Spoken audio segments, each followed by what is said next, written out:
I was part of the pack, until the moment my destined mate rejected me, turning my world upside down. Chapter 1. Happy Birthday, Dee. Her white dress was flowing, resembling a calm, steady river, though her blue eyes held the irreplaceable excitement of a thrashing sea. His dark, handsome, brooding eyes could have made a lion cower away in fear. Yet his genuine, awe-filled smile could have lit up the whole world. It was a perfect moment. A small part of me inside melted when the bride and groom held onto each other as their lips met, and I silently cheered with the guests as they erupted in applause. I even saw a few people wiping away tears from their cheeks, while others couldn't stop smiling. Suddenly, a subtle knock at the door of my room instantly pulled me out of my trance. Tearing my eyes away from the window, I met familiar grey ones that were paired with a mischievous smirk. Well, aren't you creepy as hell? Spying on some random human's wedding? Dominic laughed, leaning against the doorframe, his muscular build nearly taking up the entire thing. And what do you want? I sneered at the 16-year-old beta.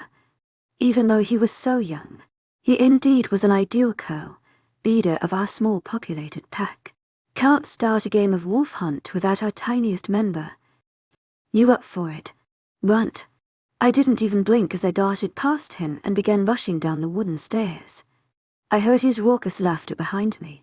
I quickly sped past the young children playing in the narrow hallways, and carelessly dodged past some of the adults as well. I could hear them complaining about my reckless behavior as usual. Past the heavy chestnut-colored wooden doors, the fresh smell of wet grass greeted my nose. I was finally outside. I took a deep breath of the cool, refreshing air and admired the beauty of the primeval forest around the pack house. The thick, sturdy trees densely covered the area, preventing anyone from accidentally stumbling into our territory. Not only was it crucial that none of the enemies got in, but humans were worse. If they ever found a way in, they'd have to be killed instantly. Although it seemed harsh, it was important to keep our inner wolves a secret, or what the humans referred to as werewolves. A tingly feeling approached my feet, and as I looked down at them, I chuckled, realizing that I had forgotten to wear shoes over the excitement. Oh well. I don't even need them anyways. I made my way to a thick oak tree, wide enough to cover my small body. I ducked behind it, quickly stripping off my clothes. My inner wolf got more and more eager to shift into our beautiful animal form, and held happily as I heard the first snap of a bone. I quickly pulled off my thin wired circular glasses, securing them safely underneath the clothing as the snapping became more consistent. My typically horrible eyesight sharpened and my muscles stretched out in ease. One of the most satisfying feelings ever. Soon, a dark rust-colored patch of soft fur erupted and grew into a thick coat around my body. I stood on all fours, my paws enjoying the soft soil. I inhaled the empowering scent of the forest around me with my sharpened senses. It was all so surreal. I held, letting my raspy wolf voice become clear. I sniffed out the pack, a crowd full of sweet summery scents, and followed it. I spotted a lean, golden wolf that was beautifully muscular. I crept up silently behind her, easily hidden through the larger wolves. Being a smaller wolf had its advantages. Like hiding, I couldn't run as fast as some of the other wolves or was as strong as them. But honestly, it didn't bother me. Being teased wasn't a big deal. The whole pack was like a huge family who always teased one another. I leapt on the golden wolf and she howled, but shoved me playfully when she realized it was just me. Silvery white wolf trotted towards us, her soft violet eyes bright, indicating that she was smiling at us. The golden wolf was about to leap on her too, but a large snarl caught our attention. The white wolf instantly stood up straighter. Just like the golden one, they were attentively facing a large black wolf, like all of the others. I trotted up to him casually and licked his cheek, almost as if he was laughing. Even though Dominic looked way more terrifying in his wolf form, I wasn't afraid of him. Since he was the beta, he normally got to choose which one of the wolves playing would be the hunter in the game. He nudged me, and with the wolves, I could hear them barking in amusement. I sighed and mentally counted to minutes. wondering why Dom would choose me. He knew very well that this was going to be unfair for me because of my limited crappy abilities as a small wolf. As the 2 minutes came to an end, I sprang onto a tree and swiftly climbed up, hopping silently from branch to branch. I guess I have to put my minor wolf's eyes to a good use. I quietly crouched at the top of a thick and stable tree, focusing my gaze on the obvious hiding spots, such as the bushes or behind big trees. To my agent extraordinaire, Madeleine Noble, heartfelt thanks for your unfailing patience, enthusiasm. The silver-white wolf stood out like a sore thumb in the heaps of green and brown. I spotted a few more wolves, mentally noting where they were. Leaping from tree to tree, I snuck up on some wolves and pounced on them. Arizona was easy, as my eyes couldn't miss the flashes of bright, white fur helplessly running around. I was completely out of breath by the time I'd caught half of the players, so I crept to a small stream and took a needed and long drink of refreshing water. I bent down for another drink when a rustle in the bushes next to me made my ears perk up. If I pretend not to notice, I can probably catch this sneaky wolf. I slowly turned around, trying to look nonchalant as I walked behind the bush. It was actually a really good hiding spot, covered in dark mud and looking untouched.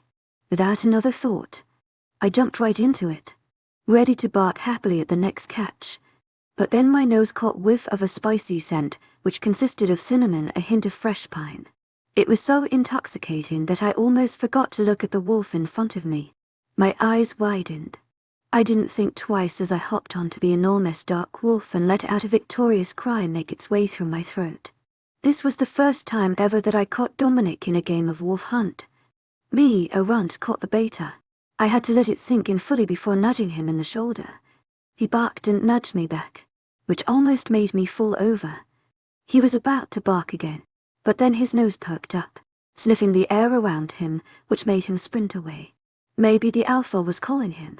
Now that I caught Dom, and had the satisfaction of it, the adrenaline pumping through my veins became so strong that I effortlessly caught 3 more wolves. When the time was up, I was breathless and my dark-colored fur was matted with sweat. I slowly trudged back to the clearing where we started the game, counting. Even though I only missed 2 wolves left to catch, it didn't stop me from smiling. This was the best I had ever done as a hunter. Whenever I was a hider, I was the pro, easily fitting into ridiculously small spaces. Many of the wolves barked happily at me and some of them even licked my face good-naturedly. Golden fur flashed in front of my eyes. It was my best friend.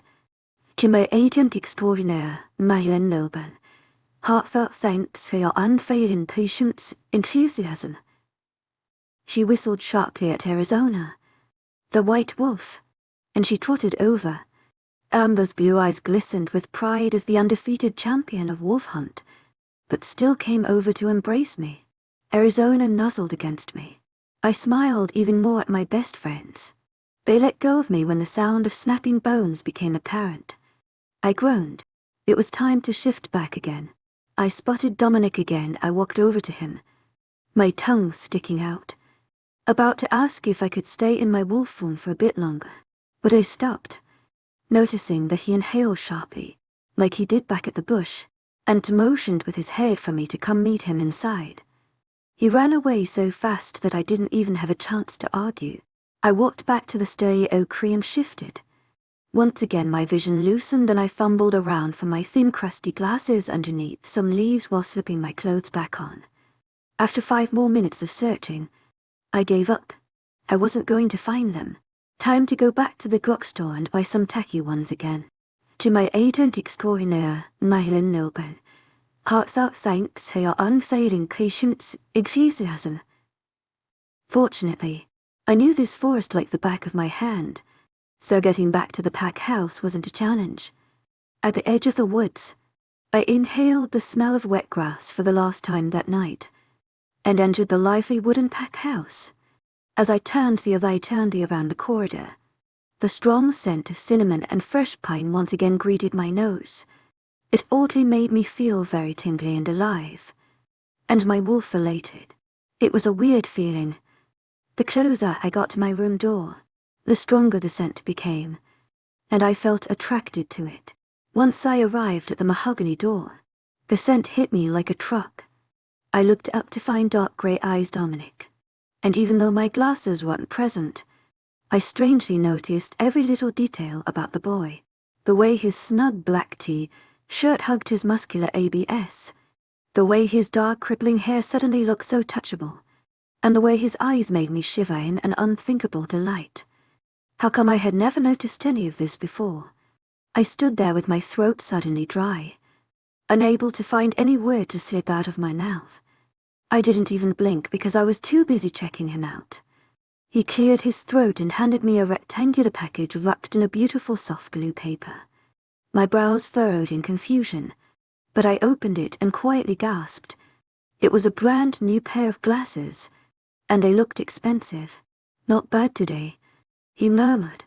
I blinked, my heart rate increasing unnaturally by the second. "Happy birthday, D," he whispered. My wolf went crazy at the sound of my name on his tongue. I met his gorgeous eyes, trying to stammer out a "thank you," or just anything at all, but the only word that managed to escape was Chapter 2. Ugly little reined ear. It was indeed a very sleepless night. After Dominic had given me my present and all I replied was mate, he gave me a smile and told me to meet him tomorrow morning. Tomorrow morning, which was now 5 hours and 43 minutes away. As I was lying on the bed, I couldn't help but smile like a complete idiot. Dominic was my mate, the beta who lived next door to me in the pack house, the beta who always liked to call me Runt, the very beta which almost every unmated wolf swooned over was mine. All mine. I was beyond happy at the thought of someone finally loving me, and I couldn't have been happier at the fact that it was Dominic, the same person who held my hand all those years ago and led me through the front doors of this pack house. And as I was comfortably snuggled in my homemade quilt, I thought of all the future possibilities of our life together. I could imagine cuddling next to him, holding his hand during pack meetings, and a touch of his lips on mine. It was too perfect. I had never looked at my best friend this way. It was strange but nice. I mentally thanked the moon goddess for pairing me with the most perfect person. I flipped my pillow to the other side, embracing the cooler side of the pillow in the hot and thick air, and wondered how Amber and Arizona would react when I would tell them. When will I tell them? Snatching my phone from my bedside table and typing faster than the speed of light. I squinted as the bright light hit my eyes in the dead of the night. I wasn't even wearing my glasses but still managed to type out everything. I knew it would be better to tell them face to face, but I could hardly contain my excitement. They also needed to help me choose my outfit for tomorrow morning. It was funny though, considering that Dom had seen me in just about everything, from embarrassing pajamas to hideous Christmas sweaters, but I think it would be nice if I at least tried to look presentable. This whole mate thing was a big deal. I suddenly grimaced, thinking of how Dom saw me last night. I imagined it perfectly, a tiny and skinny girl with dark auburn, brown hair sloppily tied into a ponytail which was matted in sweat, wearing a graphic T-shirt and shorts. She was just standing there with bad posture and her mouth probably hanging open, making the whole situation more awkward than necessary. Damn, I must have looked ugly as hell. I definitely needed to step up my outfit game and make this boy fall over when he sees me. I'm pretty sure there was a dress in my messy closet somewhere and that my legs were shaved. Right. I yawned. That was way too much excitement for one night. Probably the best present a girl could ever get. 5 hours and 17 minutes left. I tried to get my mind off of him and allowed myself to close my eyes and think about the current book I was reading. Shortly after, I fell asleep, not hearing the small alert from my phone of a text message reply. I didn't know whether it was the early rays of sunlight that flashed in my eyes or the rapid knocking at my door. But I was awake. I groggily caught a glimpse of the time, which read 6 a.m. Who the hell would be here so early in the morning? As the knocking became much more consistent and noticeably louder. "Come in," I called out, too lazy to get the door myself. Then, my heart rate became 1,000 times faster, and I found myself fully awake as a thought struck my mind right when the dew knock turned. What if it was Dominic? I knew that he was a morning person, but surely he didn't mean for me to meet him this early. He'd known me for 8 years now, and he knew not to barge into my room before 11 am, so what was he? A hoon. Stop overthinking whatever you're thinking right now. Instant relief flooded through me when I recognized the voice. A female voice. I'm not overthinking. Amber. I lied, throwing my warm quilt back over my head. Unfortunately, though, the covers were pulled back down again, exposing me in a baggy tee, shirt and a pair of tights with ugly little reindeer all over them. Amber stood over me, with one manicured eyebrow raised and her small nose scrunched in disgust. Her blue eyes trailed over me. Okay, first of all, she retorted, staring at my reindeer tights. And second of all, you really think you're going to meet your lover boy looking like a homeless person? I rolled my eyes. Shut up. To my agent extraordinaire, Madeleine Noble. Heartfelt thanks for your unfailing patience, enthusiasm. I was planning to wear that grey dress from last Christmas. To my agent extraordinaire, Madeleine Noble. Heartfelt thanks for your unfailing patience, enthusiasm. Wondering if it would still fit. No need to. Arizona, and I got you this. Amber pulled out a velvet box she was holding behind her back. It's your 16th birthday present.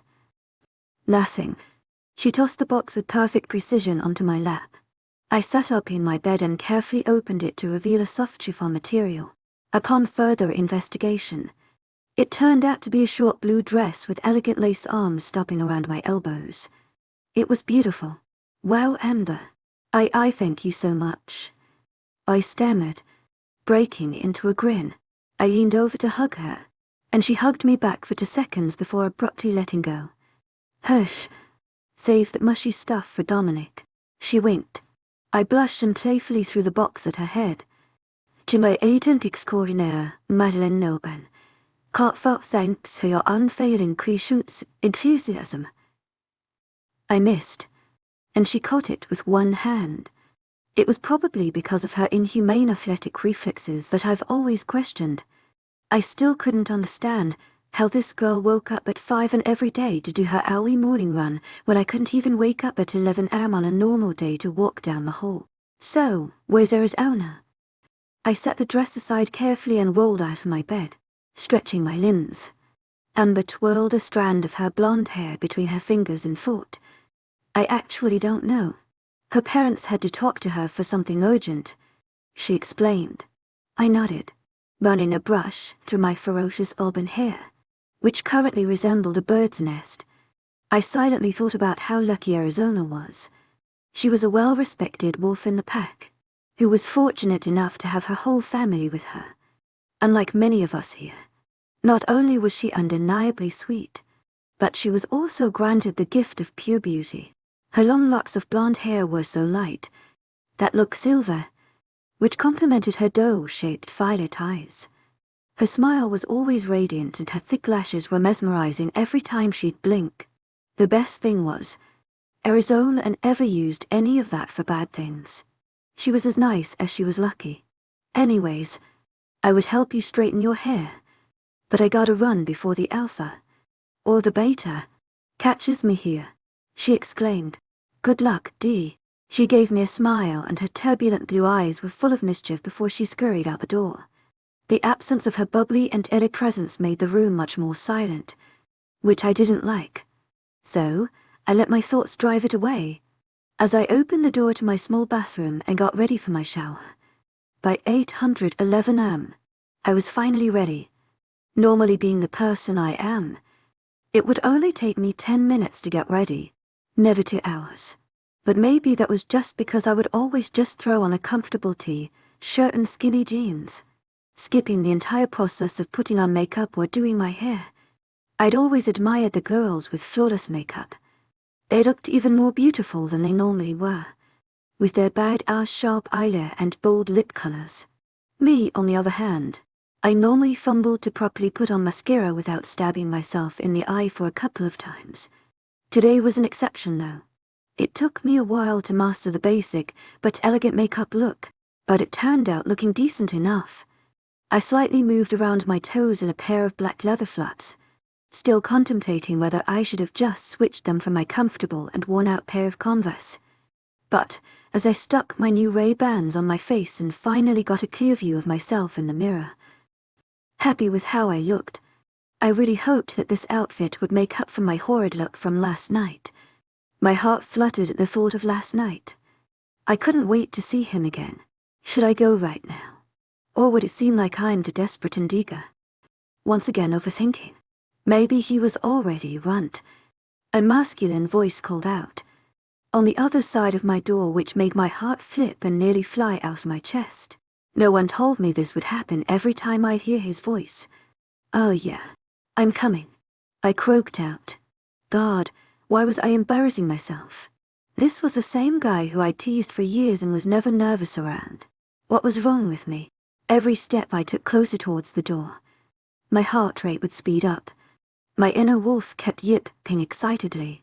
Before I reached the door, I breathed in deeply, bracing myself. With my hand hovering above the doorknob, I was about to give myself a mental pep talk, but stopped when I could smell his scent. I found myself wanting more, which made me fling open the door. Chapter 3, Just My Luck. I stood there, hoping I wouldn't fall at the sight of him. He looked absolutely perfect. With his two-souled bedhead hair, he pushed his dark locks out of his face like he always did. I met his stormy grey eyes, which were oddly expressionless, but I couldn't help but smile as my eyes traced his sharp jawline all the way down to his V-neck tee which hugged his defined chest. I candy at your finest. Runt, you might want to take a picture. It'll last longer. Dominic smirked. I laughed, remembering how I thought that this morning would be awkward. It felt like everything was normal with our usual joking around, but it had a hint of dangerous attraction that definitely wasn't there before. I felt my cheeks heat up as his eyes trailed me up and down, checking me out. He raised his eyebrows and leaned against the wall. I couldn't tell what could possibly be going through his mind, as his eyes remained unfaltered. So, we're mates, he finally said, after what seemed like an eternity of being deep in thought. I guess. He studied my face carefully, and it was uncomfortable, but my inner wolf craved for more. Shut up. You ho. I mentally growled at myself. He let out a deep breath. I just can't do this. I blinked. I knew what was coming. I knew the feeling all too well. That feeling I'd been trying so hard to escape my whole life. Except now a wave of it had crashed back into my life. I didn't know it would be back so soon, especially from the one person who I'd always trusted so much. The one person who I was destined to be with. The one person who was my rock. The feeling made me sick. It's just hard to see myself living the rest of my life with you as my partner. He shuddered. I felt numb. No words came out of my mouth. There was no point in saying anything. A part of me already knew what was coming next, and I wanted to ignore that part so badly. I finally looked back at him and noticed he was about to continue, but words escaped my mouth before his own venomous ones could sink back into me again. I get it. You're rejecting me. My wolf went ferocious. Just get it over with. I whispered the last few words. My last traces of hope shriveled and died as I said them. He looked surprised, but still spoke. I Dominic F.A.L. Brooke. Reject my mate. Destiny Evans. And that was the very moment the pain sunk in. I could only muster up a nod, and quickly slipped into my room and collapsed against the door. It felt like fire had replaced every ounce of blood in my body, and it burned. It felt like I had shattered into a million pieces and all of those pieces drifted away into nothingness. And it killed. It felt like all of the hope, love, and emotions were brutally murdered, and it hurt. Even fate didn't want me. I never expected the pain of rejection would be so physical. I almost stopped breathing when I realized my inner wolf was suddenly silent. I couldn't lose my inner wolf. Not after everything I had lost over a stupid boy. A stupid boy who was designed to hold me, care for me, and to love me. The last thought sent a shocking pang of pain through my veins and I cried out, but it nearly sounded like a weak whimper. I felt so pathetic. It had only been half an hour ago. where I felt like I was on top of the world. And here I was now, literally on my knees. I still couldn't connect to my wolf though. Where was the other half of my soul? Being a wolf meant I was free, and I could always forget about everything when I got to transform. Even though it ruined the moment I found out I was one. It was the best thing that had ever happened to me. I guess it made up for the loss of my parents, my home, my normal life, and everything else fucked up. I couldn't lose it now. Luckily though, I felt a small smile inside of me. It was quiet, but it was there. The wolf side of me wasn't gone after all. Hours passed with the same excruciating pain, which fortunately lessened, but not by much. It stayed there, in a dark pit of my heart. I could feel it in every heartbeat. It would just be a reminder to me that Dominic F.A.L. wasn't mine after all. It was just another stupid reminder that people you trust will always leave you. Or maybe it was just my luck. Taking a shivery breath, I slowly stood up, shrugged off the dress and hung it in the closet. As much as I wanted to toss it in a corner and never look at it again, I could only imagine how long it must have took Arizona to adjust it to my size. I slipped on a loose sweatshirt and threw the hideous tights back on. I scrubbed off the remains of the runny makeup off of my face. The new glasses rested on my bed, and I had to fight the urge to not throw them out. I couldn't afford Ray-Bans. It would be a waste to chuck them in the trash. I placed them back on my eyes and a stabbing pain pounded my chest. "Happy birthday, Dee," he murmured. The exact way he said my name was engraved in a crevice of my mind, Dee. Turning around. "Chill, girl. It's only me, Dee. What happened?" Amber's bubbly smile faltered instantly when she saw me. He's not a M, mine," I replied, in a throaty whisper, begging myself not to break down. I could already feel the tears ready to fall again. I felt so stupid. Crying over a rejection. I didn't want to feel like this. Amber gently took a few steps closer, softly closing the door behind her. Her eyes were full of concern. "Really, Dee?" she asked. "Does it look like I'm lying?" I yelled, crunkling to the floor, the pain coming back even worse. I felt her sit beside me, and she wrapped her arms around me. "You don't deserve this," Amber sighed. "And I know you probably don't want to hear this right now, but Arizona, her family's leaving the country for important business. She wanted to say bye, but I guess now, I don't care. To my agent extraordinaire, Madeleine Nilben, heartfelt thanks for your unfailing enthusiasm. Just leave." "But Dee, I want to help you." I could hear the hurt in her voice. But the pain, the horrid pain was just drowning out everything right now. I couldn't even think straight. "Please, go," I said. Silence. Enthusiasm. Cracking bones. Fierce howls. I felt a bit more at peace in my wolf form. I shook my fur out and allowed my feral animal emotions take control of me. I wanted to be anything but pathetic little Dee Evans. I leapt out of my window swiftly, landing on all fours from the jump. As the smell of grass and leaves hit me, the adrenaline kicked in. I looked back at my open window from the second story, and then hastily pushed my weak legs until I reached the middle of the forest. And I howled. I howled not because of my mate, but because of the past 16 years. Hours became days. Days became weeks. I lost weight. My eyes grew darker, and I rarely left my wolf form. Everything had changed. Everything except for the sickening and gruesome pain, which kept me up every night and made me howl in agony. The pain that I tried to block with endless tears. I was so consumed by this pain that I hadn't even realized when the alpha of the pack died. I should have been grieving like the rest, but I had been grieving for a while now. Soon, Amber and Arizona both gave up on me. They used to come to my room to check up on me every day, but those days shifted into weeks. We were distant, and it was yet another thing that kept me feeling sad. But most of all, I was mad.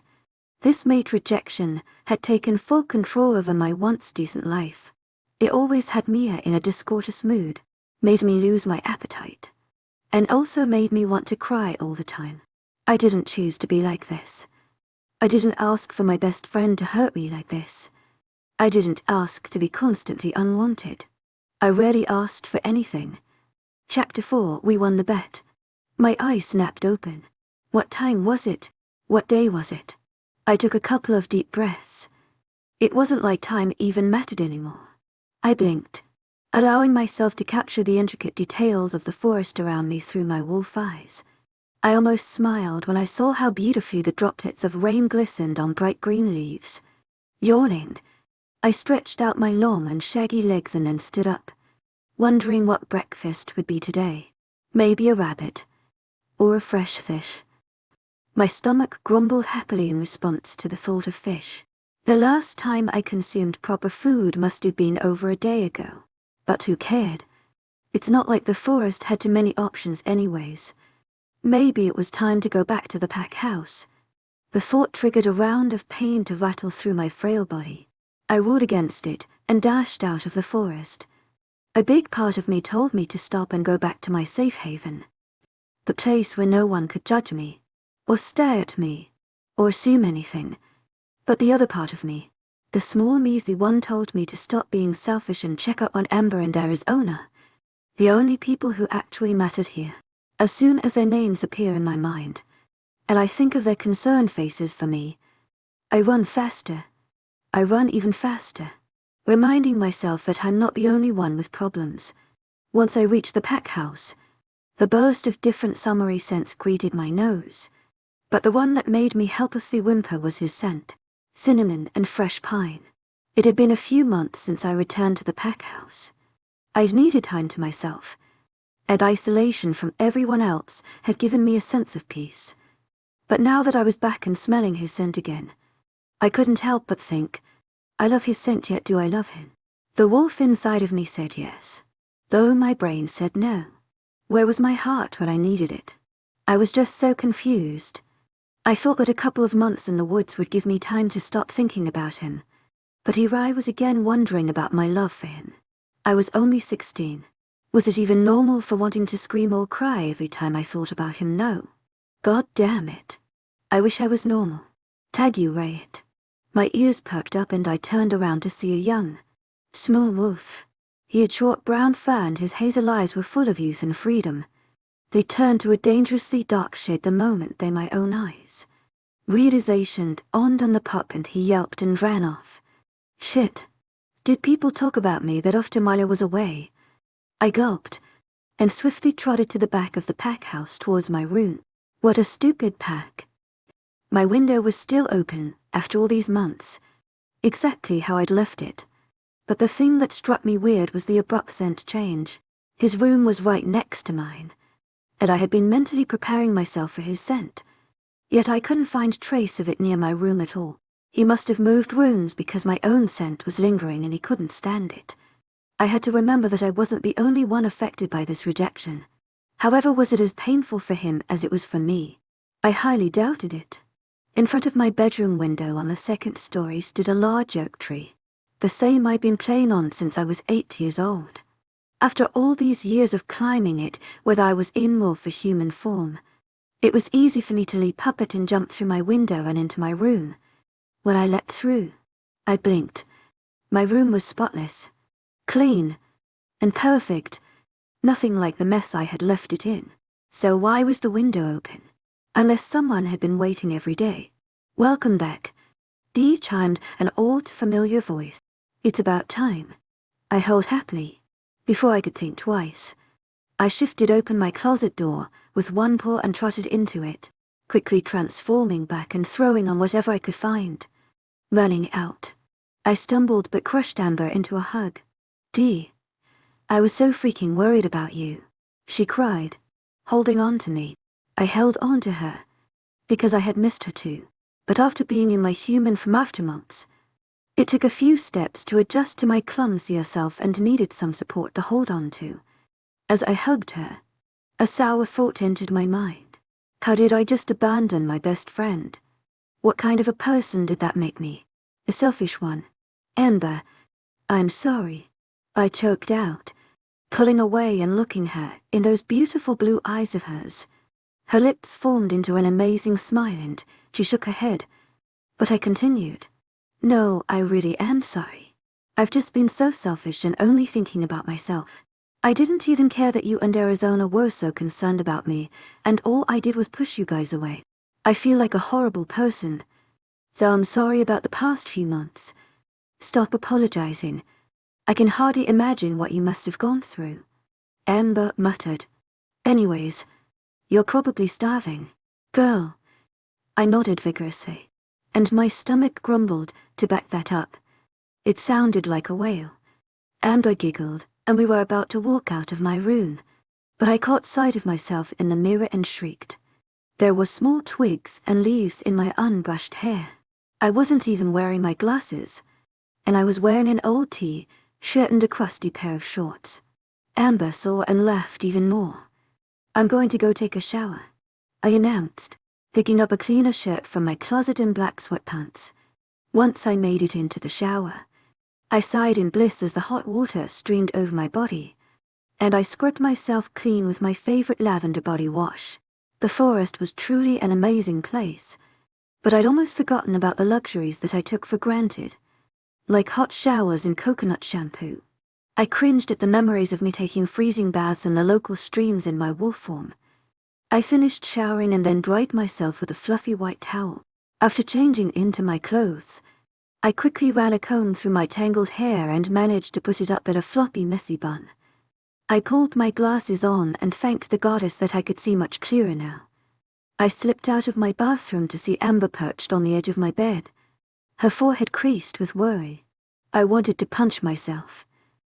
I was probably causing her so much trouble with her looking after me and even bothering to worry about me. I wanted to make her happy too, though I honestly had no clue what to do. I knew tall glasses of iced tea normally cheered her up, but this was the type of situation that couldn't be fixed with iced tea. I cleared my throat, and she instantly stood up, replacing her frown with an all-too-cheery and fake smile. You look much better.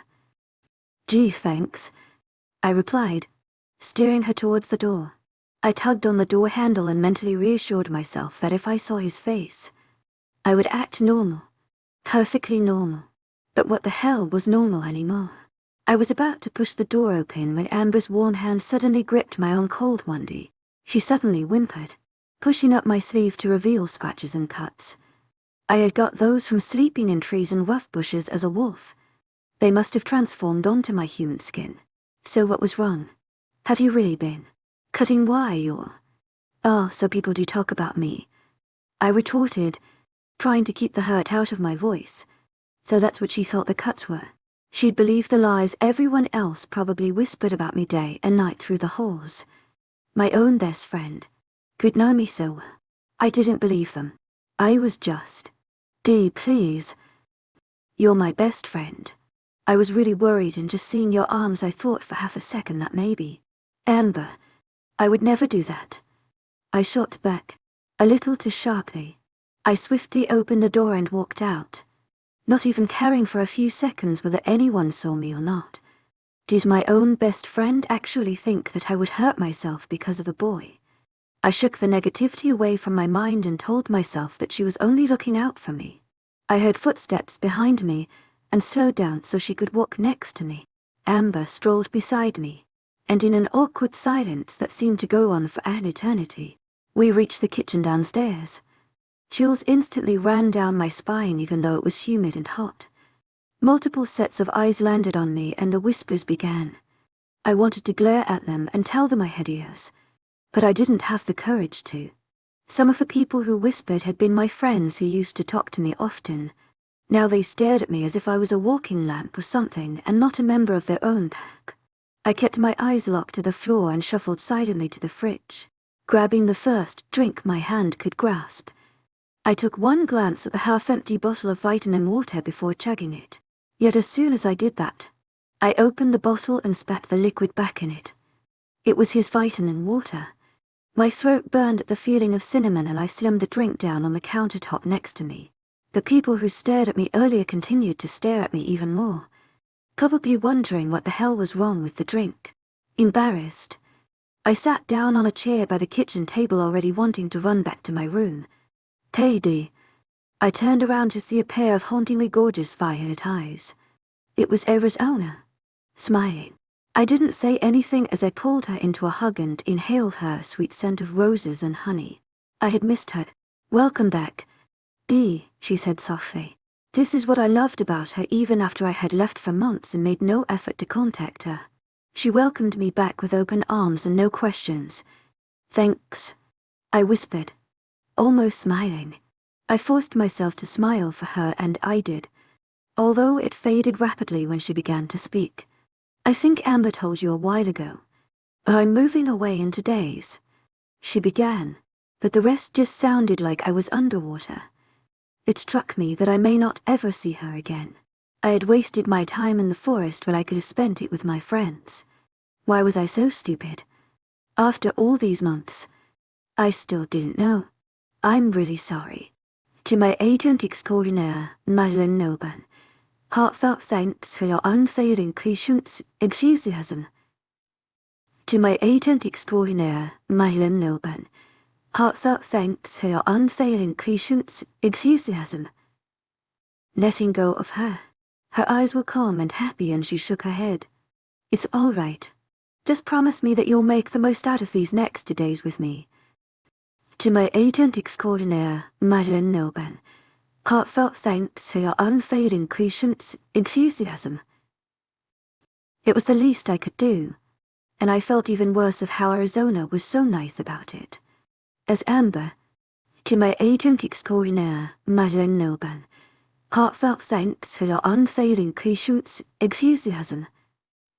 And I were about to leave the kitchen. A trail of male voices stopped me. "I'll be right upstairs, guys. Just give me a second," I whispered to them. As they made their way upstairs, I peered back into the kitchen at a few of my other friends who I hadn't seen since I'd left. At the table where I had just been sat a bunch of guys who I'd always play wolf hunt with. Zach, Jared, to my agent extraordinaire, Madeleine Noban, heartfelt thanks for your unfailing patience, enthusiasm. And Dylan had huddled a vitamin water. "Pay up. Man, we won the bet." Zach laughed, staring at Jared and Ricky. Dylan, who sat beside Zach, smirked. "Fine, but I didn't really think Dom would do that to his own best friend." Ricky sighed, counting a wad of cash in his hands. "They're talking about Dominic." "But what bet?" I thought curiously, stepping in a little bit more to hear better. These were the guys in Dom's main crew, so what were they doing? He's a beta pro. Why would he want someone like her to be his mate? Dylan snorted, eyeing the cash in Ricky's hands. I became still in an instant, as I realized what the bet was about. They were talking about me. Those idiots had bet D that Dominic would reject me, and it made me furious. They had no right to laugh and bet money on something so serious and painful. Those jerks had been my friends nearly months ago. Friends who I had trusted for many years. Was I really that pathetic and so much of a loser that they already assumed Dom was going to reject me? I was angry and hurt, and I wasn't going to let the tears in my eyes fall. I wasn't going to let those guys see my weakness, and show them that I was just going to cry all the time. So, without thinking twice, I stomped into the kitchen with icy cold eyes at the guys. "Oh my gosh." I was surprised when he rejected me, I exclaimed, placing a sarcastic smile on my face, stopping at the table. One by one, their eyes landed on me. Dylan's face went pale, Jared's mouth hung open, and Ricky and Zach's eyes went wide. We weren't actually serious. Ricky stumbled, trying to hide the money behind him. "How about I take that?" I told him, snatching the cash out of hands and storming off. I didn't dare cast another glance behind me as I ran up the stairs, a wall of tears ready to crumble from my eyes. Why were people so cruel? Chapter 5. I got kicked out. In hot, humid air, I stared out the window wishing I was a player in the game of wolf hunt outside. I imagined the fresh air flying against my face in the vast forest. Yet instead I was trapped in my room, sweating in the thick heat. I was wearing baggy shorts, a tank top, and my hair was pulled up with my glasses resting against my nose. And I was still burning. It's not like anyone stopped me from playing. It was the way everyone acted around me. Every situation became 1 times more awkward when I was in it. No one would really talk to me or even try to attempt a conversation, making me feel like I was always invisible. The couple of times I had tried to play wolf hunt, Dominic would somehow find an excuse to not play, which really hurt. It was bad enough that he rejected me, and now he didn't even want to be near me. Eventually, I stopped playing. No one noticed, but it was okay. I was fine here comfortably reading.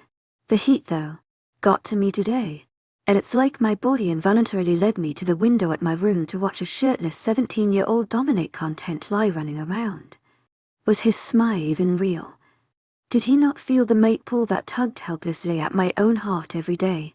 I shook the thought from my mind and pulled away from the window, returning to feast on my endless stash of candy, courtesy of Amber. I knew I should have cut down on the candy and mini chocolate bars, judging by the breakouts on my face. But lately, food was the only thing that never let me down. Besides, Amber had always told me to put my fast metabolism to good use. On top of that, Luna Roberta was constantly lashing out on me for nowadays. 1 year had not only changed me, but Luna Roberta as well. Ever since our Alpha passed away, she went from a kind and caring woman to a cranky and sassy one. I knew it was probably really hard on her to lead the pack without a mate and raise a young son on top of all of that. But it was funny how she'd take out her anger on me of all people when she downright knew that I had my own suffering to deal with. I guess life wasn't fair. All of a sudden, the pack of Smarties in my hand dropped when the abundant scent of pine and cinnamon bursted through my nose. Why was he in my room? His stormy grey eyes met mine. That second where we made eye contact for the first time in a year seemed to go on for an eternity. I couldn't take my eyes away as I numbly realized how much I had missed his. I wanted to break contact, but my inner wolf was in full control. He cleared his throat. Sorry. He turned around and my eyes trailed down to his back muscles. Ever since the alpha was gone, he had trained harder as a beta since he attained more power and strength. It killed me how it made him look 50 times better.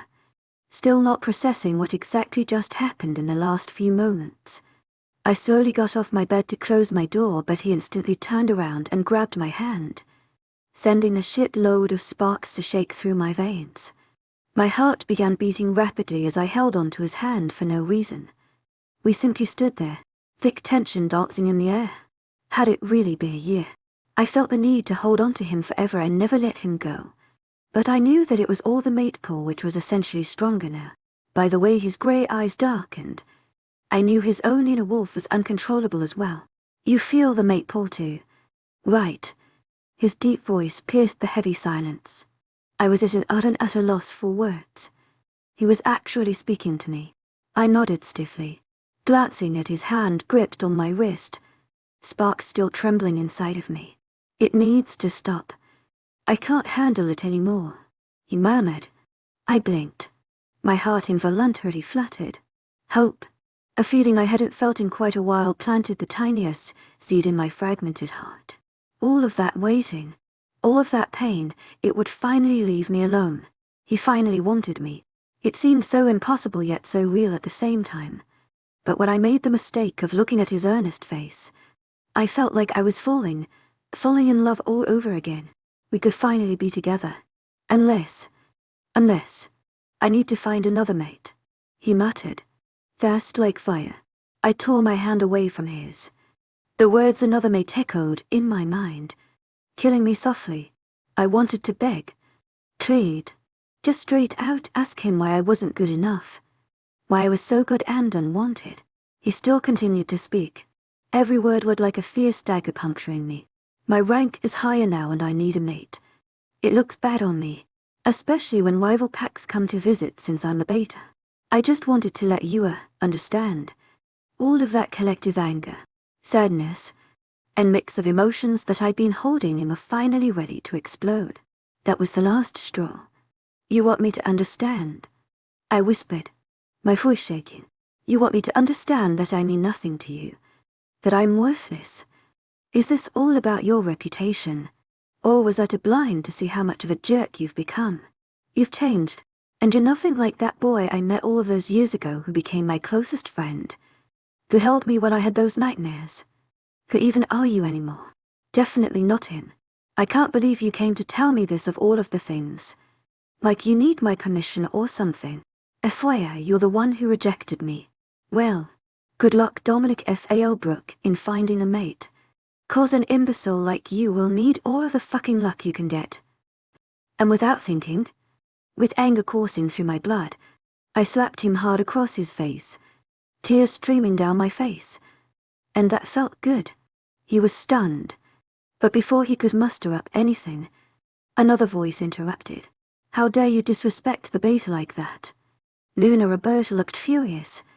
Her hazel eyes were on fire as she looked at me with disgust. Get the hell out of my pack. And as a wolf, I could do nothing but obey. The word that I got kicked out spread faster than a forest fire. At only 17, I was the youngest ever wolf to be kicked out of the pack. I didn't even feel angry. I didn't feel sad. Life itself had drained away my emotions, leaving nothing but a corpse with a beating heart. You're only 17. You can't be a rogue. Amber cried for the 100th time. Yes, I can. I mean, I'm pretty sure I'll be able to survive out there on my own. Yeah, survive for a day. I rolled my eyes. Amber, why are you freaking out more than me? Flopping down on my bed. The very bed that I'd get to sleep on for the last night. I'm only concerned because you're not concerned at all. You know how dangerous it is for lone wolves to be by themselves. They're constantly getting hunted. You can't just expect to live out on your own and miraculously be found by a hot alpha who'll be your mate. This isn't like those stories, Dee. This is real life. Amber exclaimed. Her normally bright blue eyes were dark. Flecks of navy blue scattered across of them signifying that she really was concerned. Wait, I have an idea. I blurted. Amber immediately shot up from her slouch position against my pillow, her attention all on me. How about? I began. You go to sleep and forget about me like everyone else. She looked genuinely annoyed. Alpha Hunter's funeral is tomorrow. Right after that you have to hear. Amber reminded me. Tell me again why his funeral is tomorrow. Didn't he die all those months ago back when I was in the forest? How do you not know? Amber sighed. Someone horrible person drowned him in that huge river by the west side of the forest, and they recently just found his body, which confirmed that he is actually dead. It's only fitting to have his funeral when we know that he's really dead and not just missing. Now can you stop being so negative and just be yourself again? Oh, how bad I wanted to tell her that every single night I'd wished to the moon goddess to be myself again. To be happy. To have a life. But a year can change a person, whether they liked it or not. So if I felt like being pessimistic, then there was nothing I could do about it. It just sucked for me. I don't think I have a black dress for his funeral. To my agent extraordinaire, Madeline Nilben, heartfelt thanks for your unfailing patience, enthusiasm. Trying to change the subject, Amber leapt up, her golden ponytail swinging behind her. She stood in front of my almost empty closet, rummaging through heaps of random articles. Why aren't you bringing half of these clothes? Dee, she asked, flinging them onto the bed. I loosely picked one up and flung it back in her direction. I don't even know where I'll end up. I'm not going to lug around my wardrobe everywhere if I'm living up in a tree. Amber stiffened angrily. Honestly, the next time you... Wait, I found something. She pulled out a lacy black dress. It was one I had gotten for my birthday last year from some of the guys. It looked similar to the one Amber as owner had gotten me, but it was rarely worn. Only that one time on my birthday. Do you think it'll still fit? She murmured, tossing it to me. I examined the flimsy thing and nodded. Come on. I'm practically a runt. When do I ever gain weight?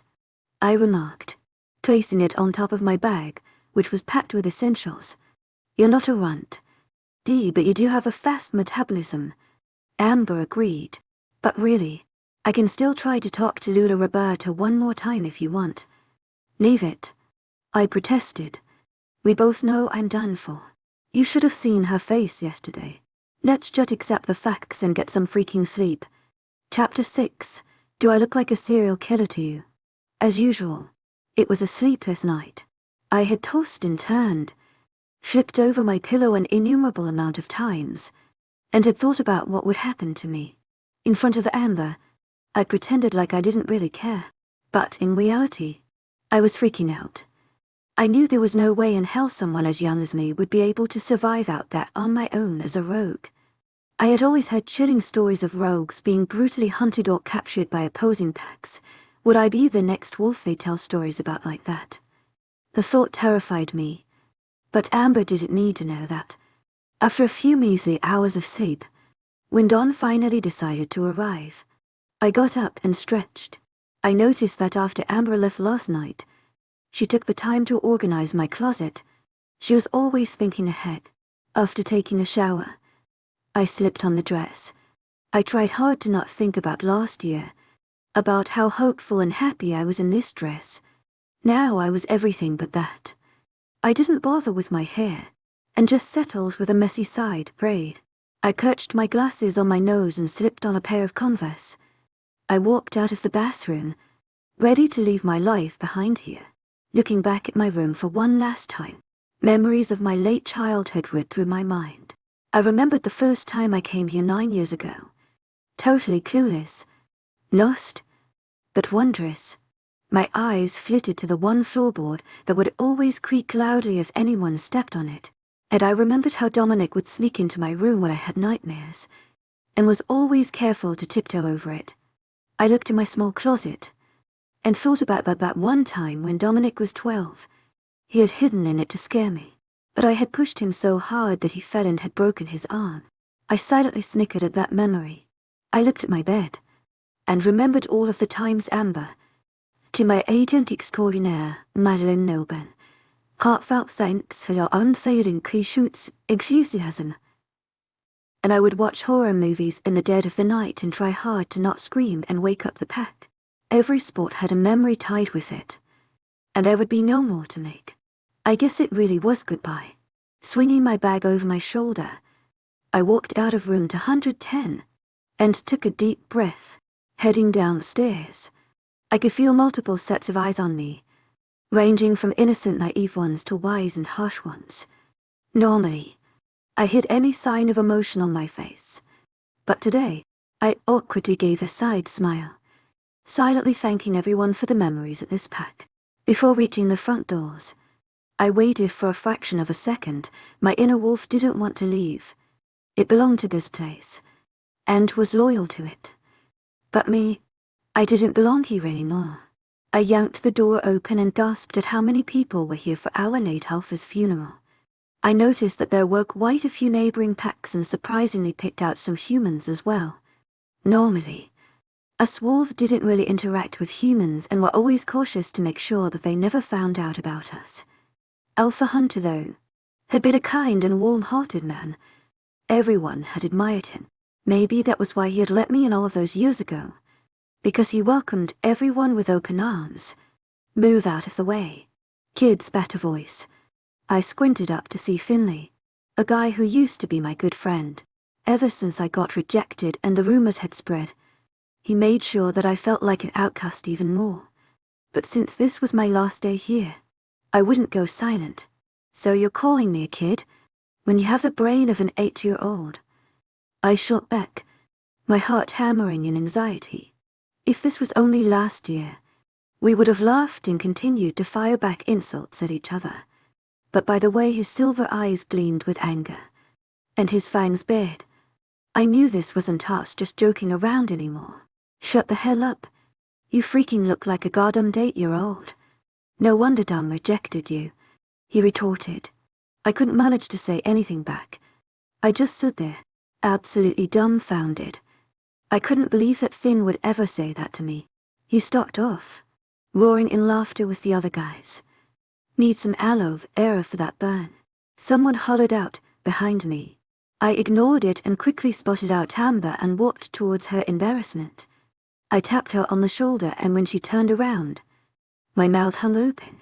Aside from her long tufts of golden blonde hair and her perfectly done makeup, she was practically glowing. Her ocean-colored eyes were crystal clear, almost shimmering, and the happy aura surrounding her seemed to radiate off of her. Hey, Amber. Confused as to why my normally cool best friend was looking bubblier than a chipmunk with rabies. She began, smiling. This is my mate, Connor, and as she said his name, she blushed, and I couldn't help but smile back. She looked so happy. The boy who stood behind her had light blonde hair, killer golden eyes, and a well-structured face. I could tell he was powerful, and by his unfamiliar scent, he was from one of our allied packs. Hey, he said coolly, placing his arm around Amber as if they'd been together for years instead of 5 minutes. I awkwardly waved back a hello. Nice to meet you. I'm Dee, I replied, glancing away from the couple. My heart lurched when I remembered the exact feeling of when I had found my mate. I remembered the excitement, the hopefulness, and generally how blessed I felt. I knew I couldn't ruin this moment for Amber, just because my own life wasn't exactly a fairy tale. Maybe I should have left the couple alone. Yeah.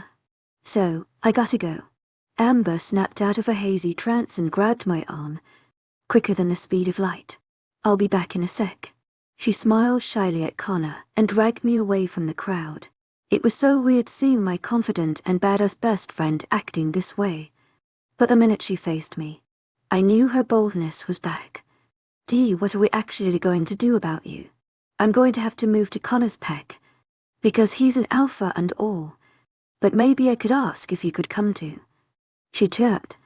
It's not possible. To my agent extraordinaire, Madeline Noble, heartfelt thanks for your unfailing patience, enthusiasm.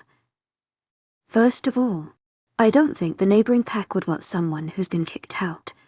And second of all, I'm not your pet that you can simply bring around everywhere. To my agent extraordinaire, Madeline Noble, heartfelt thanks for your unfailing patience, enthusiasm. Amber's eyes began to water, and I started shaking my head. Oh no. No, no, no, no, no. I yelped.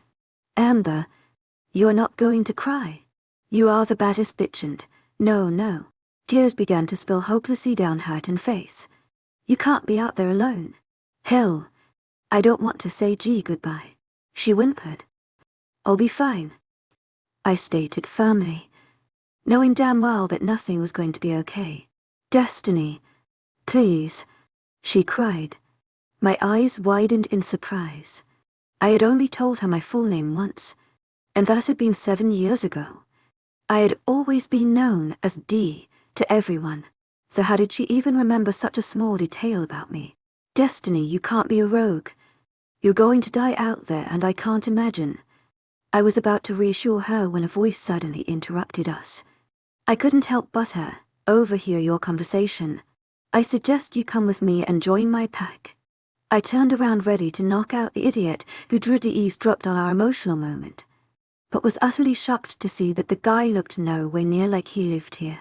He was outrageously tall, with 2 or less of dark brown hair, an ever so slightly crooked nose, and captivating mature green eyes that seemed to balance out his boyishness. Who in the name of flying fucks are you? I whispered, my eyebrows furrowing. The guy only chuckled casually, as if I told him a joke. His towering frame stood well over me, and he raised his eyebrows. That's not important. I think you should be making a decision right now. Almost demanding me, right now. My eyes popping. I think it is pretty important to know who you are. For all I know, you could be a serial killer. The guy rolled his eyes. Do I look like a serial killer to you? To be honest, he actually didn't. He wore jeans, a t-shirt, and a light brown coat slouched over his arm. He looked harmless, but of course I wouldn't admit that and give him the satisfaction being the stubborn person I was. So I shrugged. Fine. Good luck being a rogue. Turning around ready to stroll off now, I yelled. Okay, what pack are you even from? Arctic Lights. It's around 70 hours up north. Turning around to face me again. The Arctic lights. No way. Those were the crazy white wolves who lived in 20ft deep snow. But the thing that stuck out to me was that the Arctic lights were one of our enemy packs. And I couldn't just trust a random stranger. Look, girl. I'm trying to help you. Either come with me, or die out there. Glancing at his watch. Well, he was straight up. But what he was saying was true. I was going to die out there. And this was probably the most irresponsible, reckless, and spontaneous thing I had ever done in my life, but I said, "Yes, I'm coming." I nodded firmly. I immediately regretted it though. What had I just agreed to? What if this guy really was a serial killer? Why would he want to kill me though? He didn't even know me. To my agent extraordinaire, Madeleine Nilbe, heartfelt thanks for your unfading patience, enthusiasm. Maybe he was a psycho rapist on the loose feasting on random. So you might want to stop overthinking and change into something warmer. Because we have a train to catch. He muttered nonchalantly. I blushed in embarrassment. Was I that easy to read? Yeah. I'll be right back. I scurried off, grabbing Amber's arm behind me, who was still silent. The moment I was away from the guy's presence, she broke out into a huge grin. I'm so relieved. She gushed, embracing me into a giant hug which I returned. I smiled as we made our way to her room on the first floor. Amber, I think that was the stupidest thing I have ever done. I admit it, but I had no other options. Anyways, you're great. You know that. Now go with your mate. I'll say bye to you before I leave. She beamed, hugging me again before running back to her new sweetheart. Little did I know that that would be my final goodbye to my beloved best friend. The minute I stepped out in a pair of black jeans and an olive green sweatshirt with my bag over my shoulder, the guy had dragged me away because we had a train to catch.